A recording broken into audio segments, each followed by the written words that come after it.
This is the Counselling Insights Podcast, a podcast to help you develop your own insights and practices as you listen to Vicki Enns connect with counselors and helping professionals about their work, their passions, and their strategies.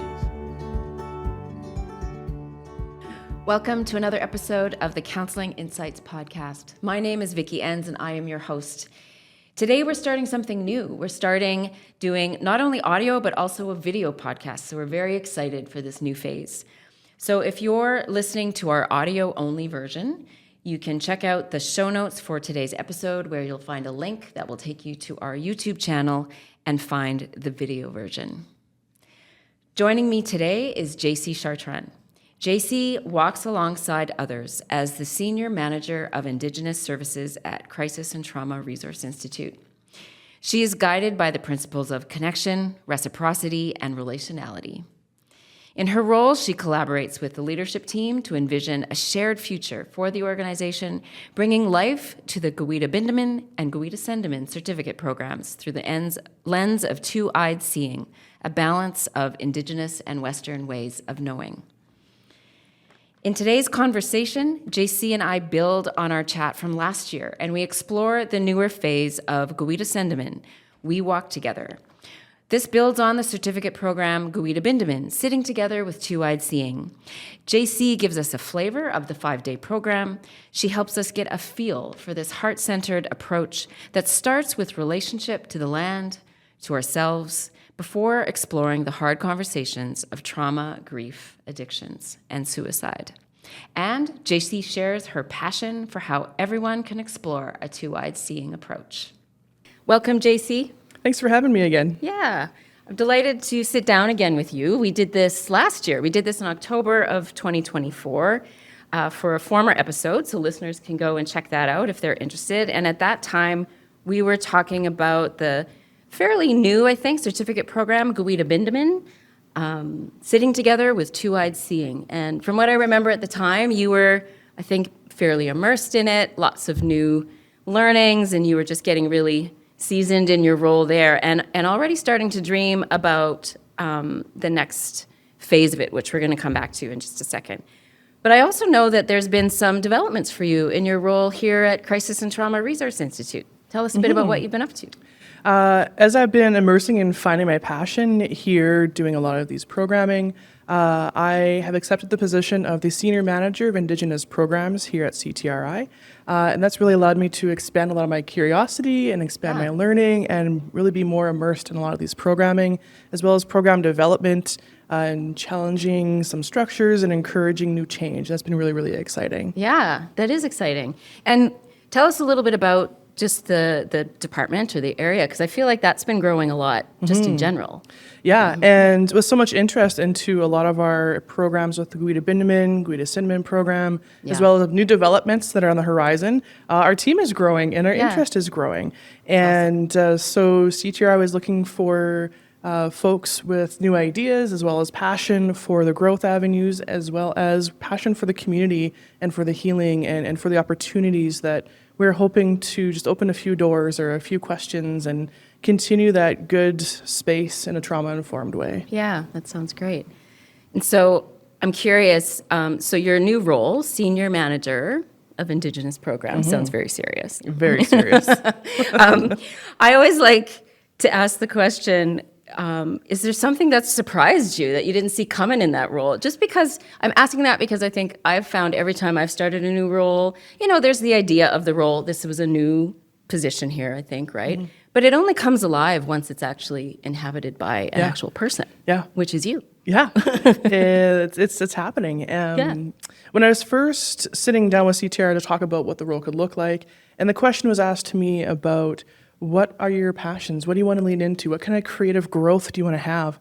And it's not a question that I was ever asked before, specifically in terms of a job. Right. And so it got me thinking about what is it that I'm really passionate about. And so what the role has allowed me to do is to lead with passion first and lead with creativity first. And talk about some of the things that maybe I have different perspectives on or avenues of growth, of change that I don't get to talk about often enough or find spaces where people are interested. And so the role has really developed around a lot of that. And some of it is just talking about how do we want people to experience and to how are we going to sit with, how are we going to walk with folks?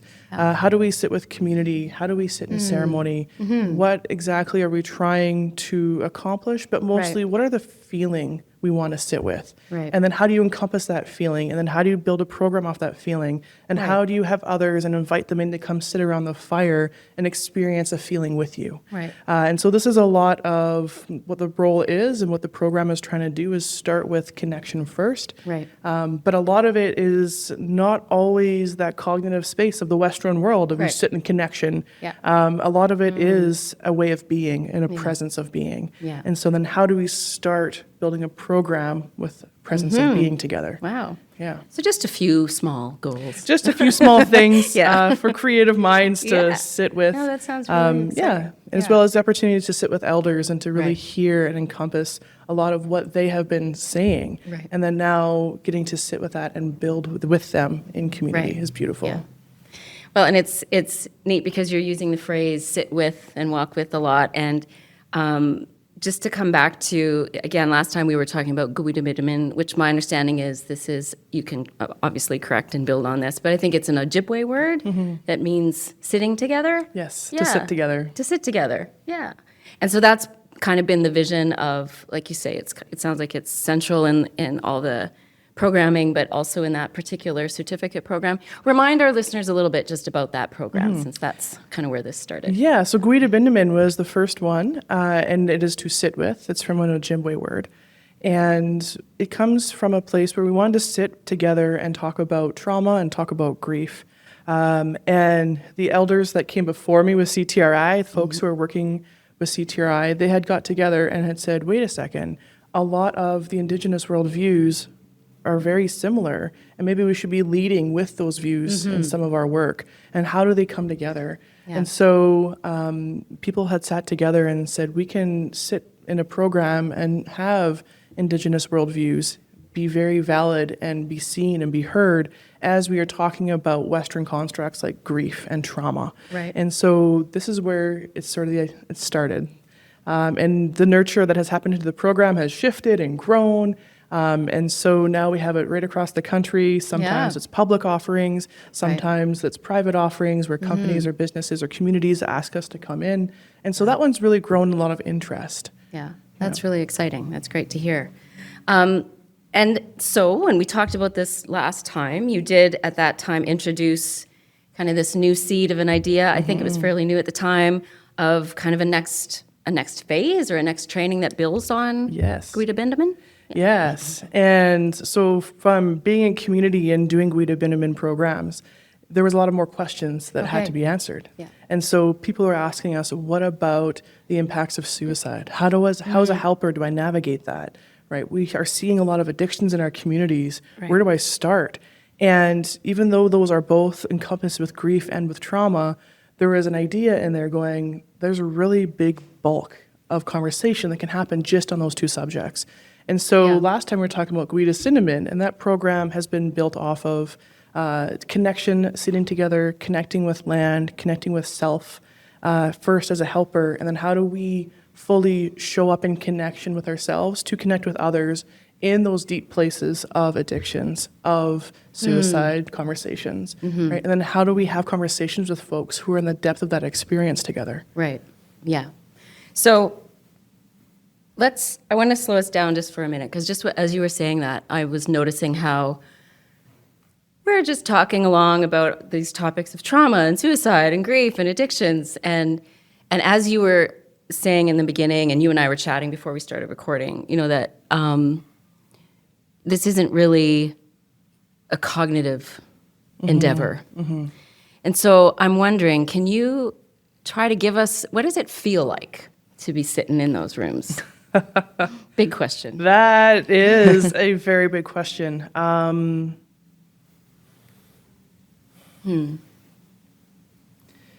For me, it starts with being in connection with myself, to feel my heart, to be in my heart first, and then to walk into a room and to just share presence, to share a groundedness.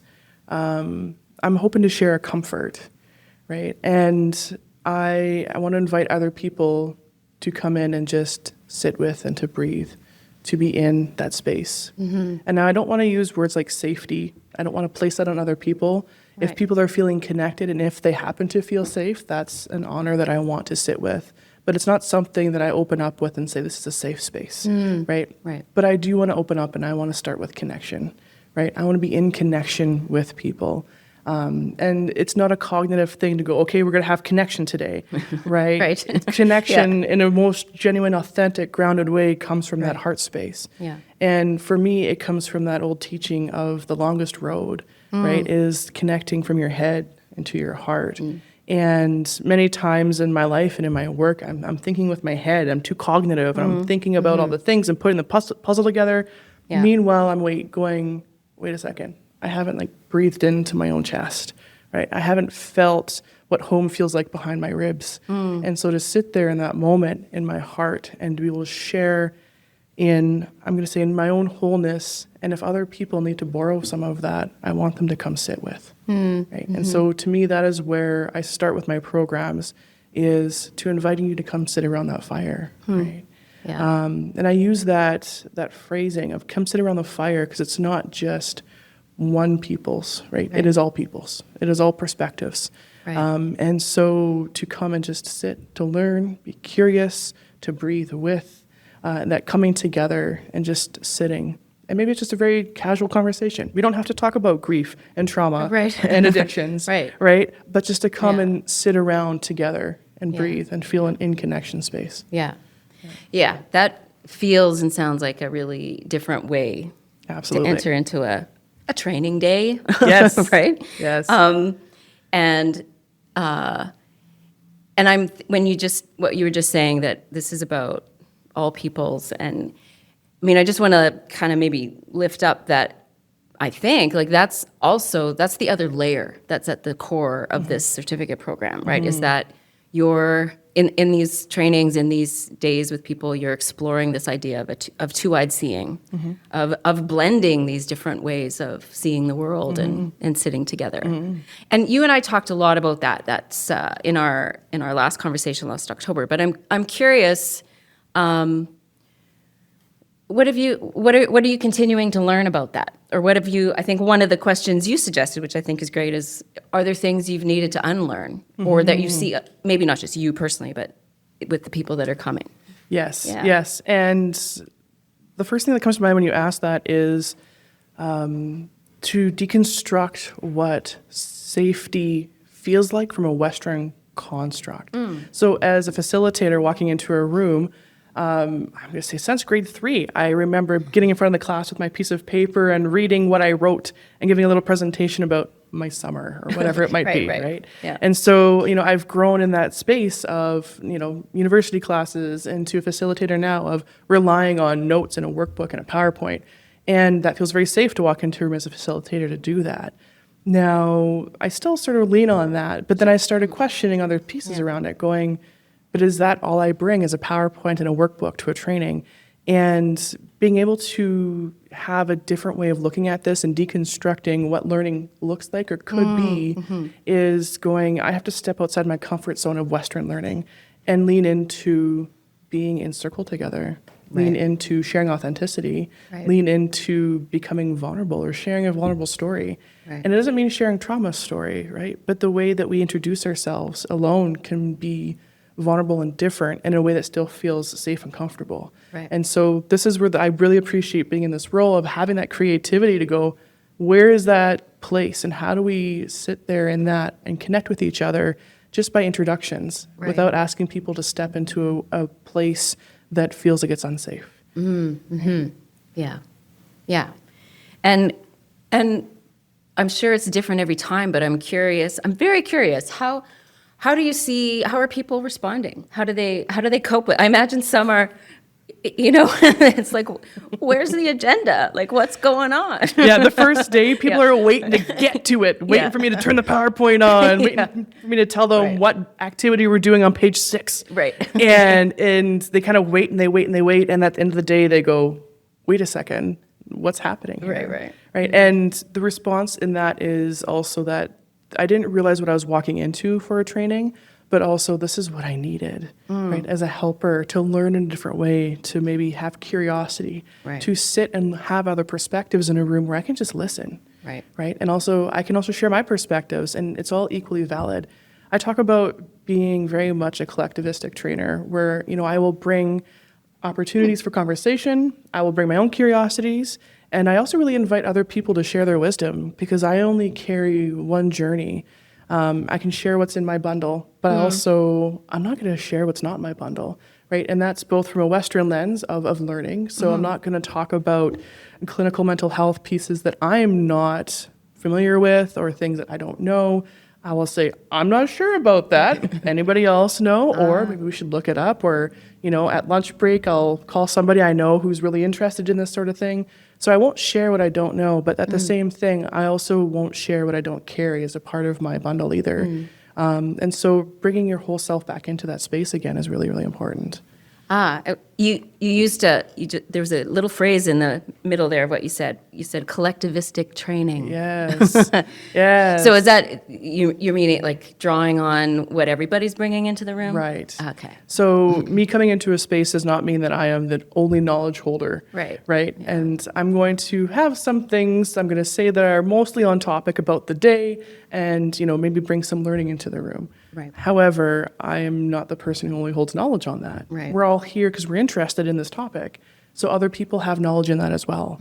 And so when we get into this training, a lot of times people go, wow, I can be seen. I feel heard. I wasn't expecting to share my knowledge, and I'm really grateful I did, because as soon as we open up an opportunity for sharing like that, the circle becomes bigger, right? And we can have more learning together as people share that wisdom.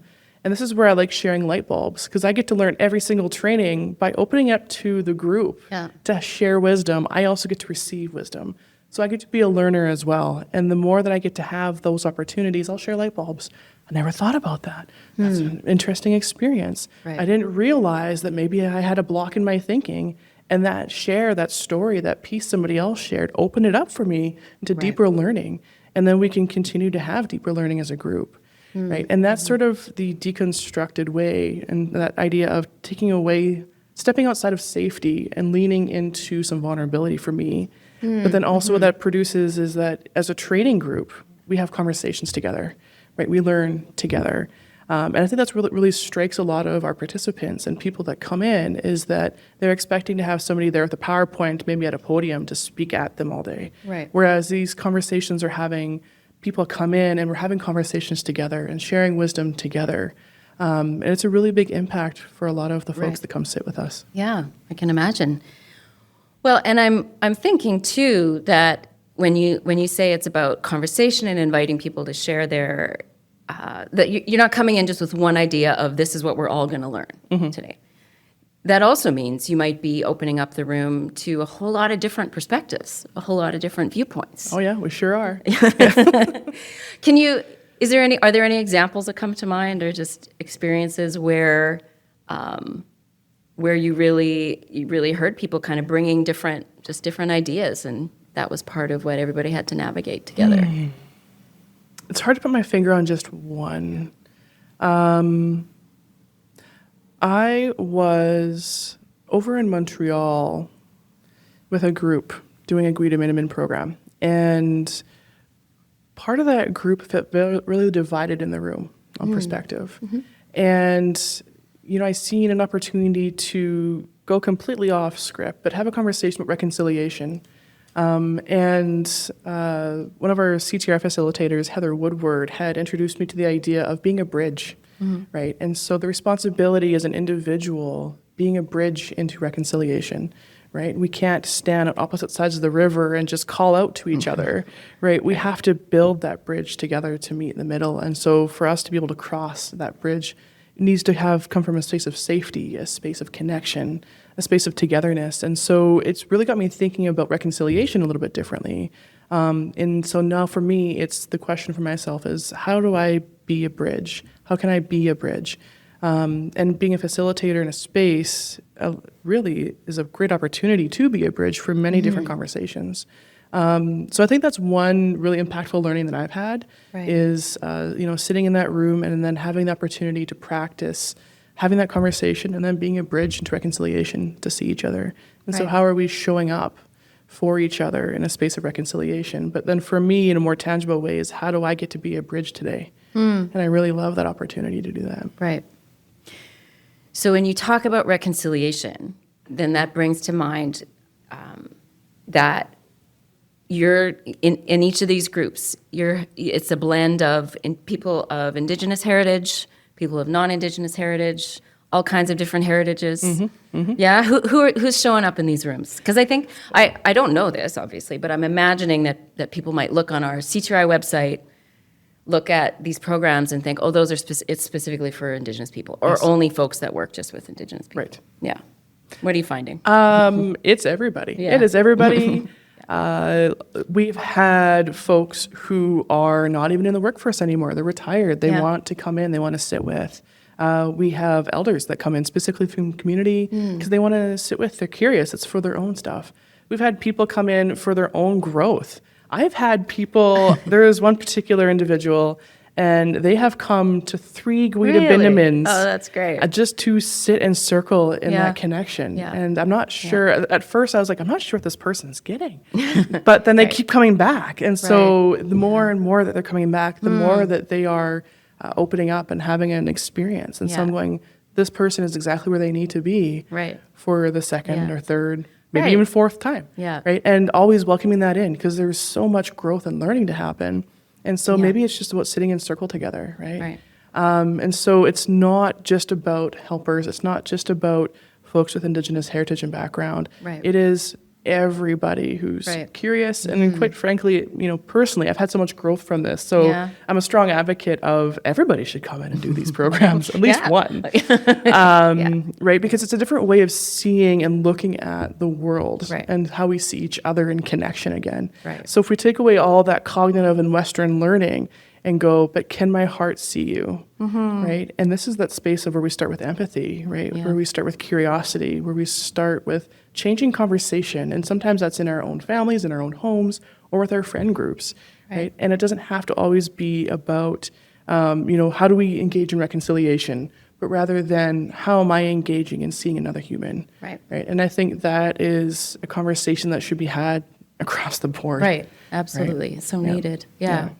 Well, and I think it really, I love that, you're sharing that there's folks who are, they've come over and over again. And I think that it just speaks to, this is a very experiential training, right? Isn't just another way to put it maybe, but, and that it's unique and different every time, even if technically the concepts that are going to get talked about possibly Right. are the same. Yeah. Yeah.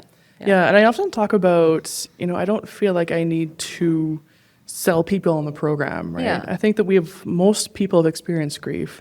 Most people have experienced trauma, Right. right? Addictions doesn't discriminate. Addictions Right. is all across the board. Right. And so these are really like human experiences we're talking about, Right. right? And perhaps because I work in mental health, and so I have more of these conversations more often. But if we go back to that space of being a human and having a human being experience, Right. right? And then it goes back to how do I want to show up, right? How can I see you? Do I see you? And maybe the biggest question is how do I see myself? Can I connect my head and my heart? Right. Right? Instead of perhaps if we have trauma or other experiences, we work so hard to stay disconnected because it feels safer or it doesn't feel as painful. Right. So these are really big conversations, I think, in terms of just being a human being Yeah. that are really important to have and also just really valuable to have in different concepts. And so to take away what a training should be, but rather now to be invited to sit around the circle. Right. I believe our director of Indigenous Services, Mel, she uses the idea of come sit around the fire. Right. Right? Everybody's welcome to come sit around the fire. And I love that because it doesn't mean that you have to be of one space or one people or anything like that, of one profession, right? It is, are you curious? Do you want to know more? Right. Then come sit and Yeah. just learn, Yeah. listen. Yeah. Yeah. Learn from a different place. Learn from the bottom up. Now, having said that, I realized I haven't asked you yet more about how then is Giwiidosendamin different from Giwiidosendamin, and is that about, are there certain topics that you do hope to explore, or what would you say? What do you think is Absolutely. So I got the opportunity to write Giwiidosendamin after being honored to sit in the circle of Giwiidosendamin so often. And the way I wanted to write that, I sat down and I said, well, where do we start? Where do we start having conversations about these topics? And I didn't want to dive right into the depth of it, but rather than, starting with a clinical idea or background, what really came to me was we start in relationship first. Of course we do. Of course we start in relationship first. Right. And so that's where Giwiidosendamin starts in relationship to land. And so the first day is exploring in relationship with. And so we start with relationship to land. We go into relationship with ourselves. There are some stories there about our own background. Some stuff around where did my feet grow up on and how do I have a relationship with that place? And so when we start relating ourselves to our own history and our own place in relation with, then we start asking questions about how am I in relationship with you, right? And so this is the first day of the program of just, we start in relationship in a few different pockets, but being in relation with, I think is really, really important. And so then into the second day, we go, so now if we're in relationship, how do we maintain connection? How do we build connection? Right? And so some of that more is into communication. As a helper, we give some more skills, tips, tricks, tools. We practice some of that. How do we see and hear other people? Right? And so this is how the second day is going to be, how do I continue relationship with? How do I see you? Right? So then to the third day is going to be talking more about the addiction spaces. So if I am in relationship with myself, I'm in relation to you, I can see you, I hear you, then let's talk about a hard human experience of being in addiction, right? And how do we experience addiction? What are our own biases with folks who are maybe living with addictions? What have we heard as biases around, right? Working in the addictions field, I was surprised at how many biases I was hearing as a professional. I'm going, whoa, but human being first, right? And so tackling some of that a little bit. And of course, more of the tips, tricks, tools on how do we navigate and have conversations with folks who are living in addictions. And then into the fourth day is going to be, again, talking about how do we show up authentically to have conversations about suicide, right? What do we do? Part of that grief that is particular into indigenizing those conversations a little bit more, right? So it's not a clinical lens all of the time. And so back to how my relationship with self and how do I show up authentically for that conversation? And that came from me sitting and reflecting on, and so many times that I've been honored to sit with somebody who's really struggling in that kind of a depth. And what really helped, right? Was it the words that I said? Was it me using the clinical format of how to deal with that, right? Perhaps that was helpful. But what I really found in my experiences was showing up authentically, using language that resonated with those people, right? If it was youth, I would definitely take out all the clinical pieces and learnings and start with, hey, what's up? Right? And instead of being very formal about it. And so how do I show up authentically to have those really hard conversations? Right? And then back to what are some of our own gifts, right? How do we show up? But then also how are we experienced by others? And so there's some more of that learning and some of those activities that are going to be bringing some of that out in people. What are your gifts? What is it you walk with already naturally that can't necessarily be taught, right? That we can't necessarily have from a school, but rather than who you are, right? Is it that you have humor? Is it that you have really bad timing, right? Is it that you can sit with people? Is it that you can, be comfortable in silence because you're a really great listener? And so then how do we amplify that to have these hard conversations about suicide and addiction, right? And so if we can really pull that out as an authentic, as a helper, right? You find yourself in these places for reasons, right? Now, without being too big about that, there's something authentic there that is allowing you to show up. And so let's pull that out for a minute, because those aren't conversations that I had going to school or that I have had from, doing the work. It is these reflections or having mentors who have asked the right questions, and I'm going, oh, light bulbs, right? And so, kind of passing some of that knowledge on, but then also having people reflect on how do they authentically walk and how do we use that gift in a really good way? And then the last day is going to be talking about change, right? We have all these things. We have connected Right. with ourselves. We've connected with land. We've connected with some of our ancestors, how we walk. We've connected with how do I see you? How do I listen to you? How do I continue that relationship in a good way? And then into hard stuff of addictions and seeing the really hard experiences of addictions and suicide. And so then the last day is, what about change? Where do we go? Right. So we've got tools now. Yeah. Maybe we have some insights or some light bulbs have gone off. And so the last day is going to be talking about change conversations, Yeah. right? How do we have change conversations? How do you navigate resistance, Yeah. right? Oftentimes, when I'm angry, I feel resistant to anybody just trying to put a good spin on it, Yeah. right? I'm not ready for that. Yeah. So then giving some thoughts, ideas, again, activities, tools, and how to sit with resistance. How do we respond to resistance? Yeah. What I really love about that is there's some specific phrasing in there. Say these words first, right? Yeah. Instead of going, but we can do it. Let's not say that first. Right. So it gets to be detailed about change talk and how do we use some of that. Right.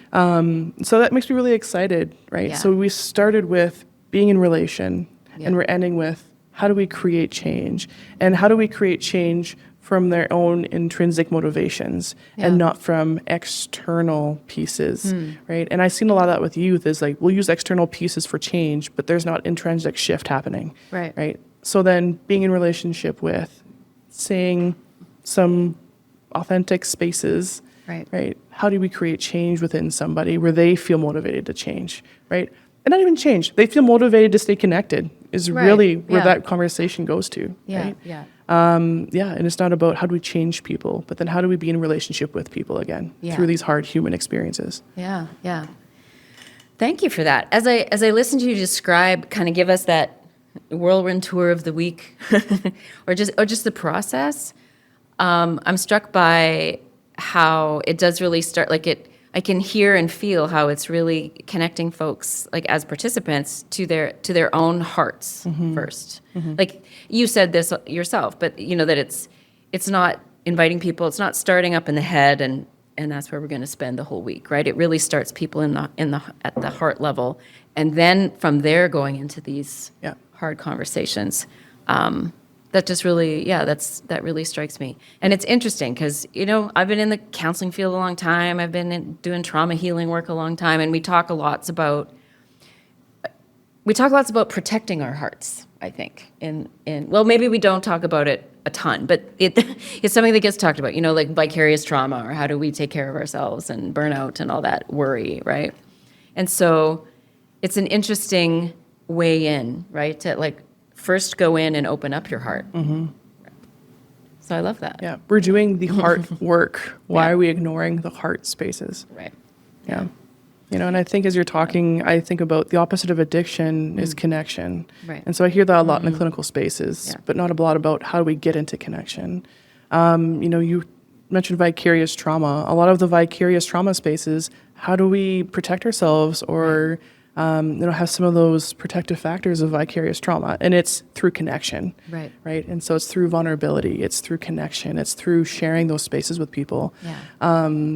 It's not always about self-care, right? But then how do we take care of ourselves? And those are all questions have Yeah. that heart space, knocking on the heart door, right? Yeah, absolutely. So that makes me think about, one thing we haven't talked too much about yet, but I know is pretty central in how you think about, in probably what you do in this program and how you think about it, is spirituality and ceremony. And just want to invite you to talk a little bit about that. When we were preparing for this, you shared a phrase with me, letting the work be ceremony. So just want to invite you to talk about that. Yeah. Jaicee. I reflect on elders sharing with me and say, like, you have to do the hard work. And then, what is it? And then usually just a smile and says, you have to find the work. Right. And I didn't know what that meant for a while. And then I realized that, ceremony is not just sitting in sweat. Ceremony is not just attending Sundance. And, ceremony is not just going to going to full moon ceremonies. It's that, and as well as being in ceremony with self, being in ceremony with where you start your day, right? And so our days always start with a smudge. We offer a smudge for our participants every day. And then, really inviting spirit in to come sit. And I feel like as we are sitting together having these conversations, spirit is sitting with us. And so sometimes the right question, the right time, takes us off track. However, at the same time, we're exactly where we should be, right? And so the work itself is ceremony. And so to me, that space of doing the hard work, of showing up, of being in connection with, of being present in my own heart and sharing that groundedness with others, that is ceremony, as well as we invite folks to sit around the fire and stories are shared, as wisdom is shared, that is ceremony. And so, again, we don't always have to think about ceremony as being a sweat or otherwise, but being in ceremony is also being in connection with, right? We could even argue that sitting here in a connective same room doing this podcast, this alone can also be seen as ceremony in some ways. Right? And so to be sharing that wisdom and sharing that connection and presence with each other, it is a gift. And so as we honor that space, right, and how do we want to do that in a good way? Yeah. I have never thought about it so clearly like that just the connection of ceremony and relationship. So thank you for that. Yeah. Yeah. And, there's a difference between necessarily the word ceremony and how we're doing this podcast even today. Yeah. And, I'm going to say traditional healing ceremony in a sweat lodge or, attending Sundance. Like those are also very different experiences, right? But then if we are in the belief that spirit walks with us, right, then how are we participating in ceremony every day? It's a different kind of a question. Yeah, absolutely. Yeah. So Giwiidosendamin you've been running it for a while? Yeah, the first kickoff was in February. Okay. Yeah. It was a bit of a nerve-wracking experience the first time to really see how this unfolds and with the people and with the community. And it went really well. We had some great feedback. It's been run several times now that we're getting into the fall, as well as there's some public fall offerings happening, I believe, in Edmonton, Winnipeg. And so we're really trying to start getting this out more into the community. I was first asked when we had first done this in February, people were asking like, so how do you feel about, this program you wrote? It's kind of your baby. It's growing wings and it's flying. And I never necessarily thought that it was my baby to keep, right? It felt very intuitive writing it. I feel like, I sat with lots of elders and spirit arrived. And so it flowed out of me. Right. And in that sense, it feels like that it was meant for community. It was meant for the people who need it. Right. I don't feel like it's my baby. It was an avenue. Right. And it was an avenue for a community to have these access to conversations and to sit together and to be in connection with and have some of these hard conversations in different ways. And so I really feel very much that this program was built and arrived for community. Yeah. It's really great. Do you have any vision of what might be next? Maybe it's too soon to ask. But do you have any nuggets of ideas of what you might write next or where this might go? Several. Oh, yeah. I think there's several seeds that are being planted all at once. That creative, passionate brain of yours. Yeah. I believe there might be a book in the works. Oh, yeah. Specifically, being co-authored by several of us. And again, our Director of Indigenous Services, Mel, is the one who's sort of collecting people and spearheading that. Yeah. I believe you're also writing I know of what you speak. I think I might be involved. We'll have to talk about that another podcast. Yeah, exactly. But the ideas around, how do we take some of these clinical Western views on therapy and work, and then how do we actually go back into the spaces of what are our knowledge systems from our elders telling us? Right. And can we have a blending of seeing that together for healing and community again? And so I'm pretty excited about that opportunity as well. So writing some of these thoughts, ideas, these light bulbs down and going, wait a second, is this also for community? How can we, have this perspective and share it and then have it be something tangible where helpers or family members can pick it up and go, wait, wow, okay, now I have a tool. I want to try this tool. Yeah. So I'm really excited about having that conversation. I think it's about decolonizing the Western spaces and starting again to have conversations with connection. Right. So that's one thing that's sort of on the docket. I know that we're also looking at a reconciliation workshop that's in the works. So our Indigenous program team from CTRI is working on quite a few different pieces. Again, just to bring information to community, to bring ideas to community, to bring new tools. I think that we're at a really interesting time right now in mental health where, for me, I've seen a big shift after the COVID experience, but it has been, people are looking for different conversations. Yeah. And it's exciting to be having creative thoughts, ideas, and to be working in a place that is wanting to encourage that. Yeah. And so, like, what are conversations we wanting to have? And so it's really listening to folks in community when we're out and talking with people, or, even just connecting myself in ceremony and like, what am I seeing? What am I feeling? What am I hearing from community and what they're looking for?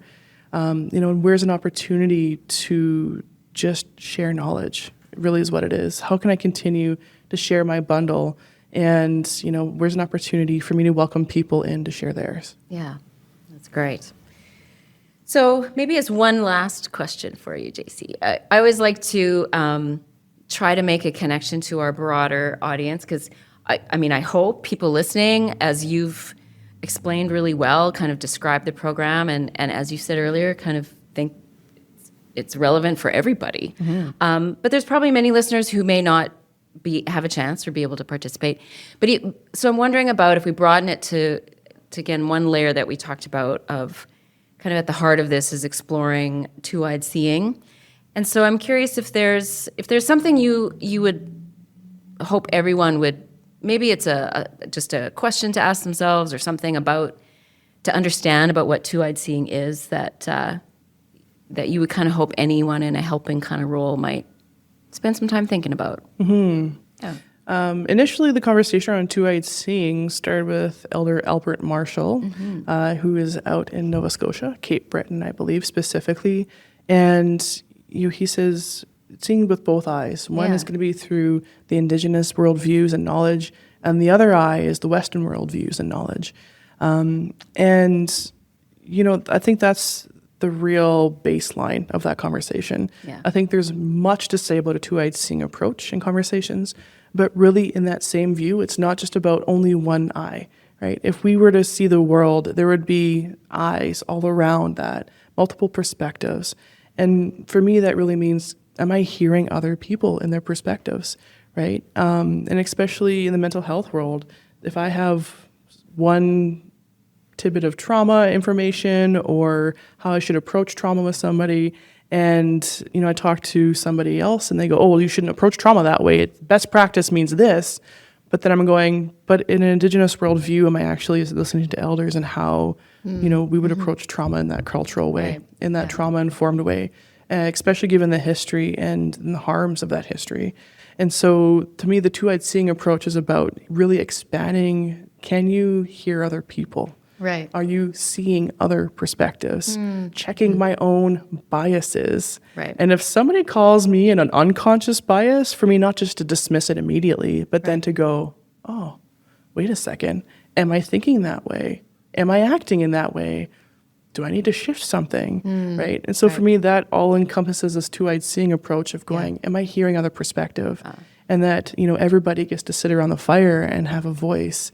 Am I hearing them? Right. And then is it just, what am I consuming in terms of information? Right. Am I only consuming a Western lens? Am I only consuming an Indigenous lens? What voices should be heard here? And what voice is typically louder? Right. And then challenging that. Yeah. To be clear, typically louder means Western lenses. Right. And so then do I need to tune more into speaking with elders? Do I need to tune more into dreams? Do I need to tune more into sitting in ceremony, going to more sweats? Right, to really sit and reflect on what the task at hand or what the question at hand is. Right. Am I only relying on one form of Western knowledge to get that answer, or am I really opening myself up to the possibility of other answers? Right. Thank you, Jaicee. You gave us a lot of good little nuggets there. Yeah, that's great. Really valuable I think two-edged seeing is a concept I've heard lots of people start to be interested in, but I really appreciate I think you just made it quite tangible there, so really appreciate that. Thank you. Thank you. Thank you for sitting down again with me, Jaicee. This was a really great conversation, and really love hearing about the program and what you're doing with Giwiidosendamin. All the best with your dreams and next projects, and we'll be working together on some of that, so I'm very excited about that. Yes. And thank you to our listeners. Thank you for joining us. I hope you enjoyed our conversation and come back for the next one in a month's time. So until then, be well and stay curious. Looking for free resources and training in the areas of trauma, counseling, and mental health? Be sure to check out our website at www.ctrinstitute.com.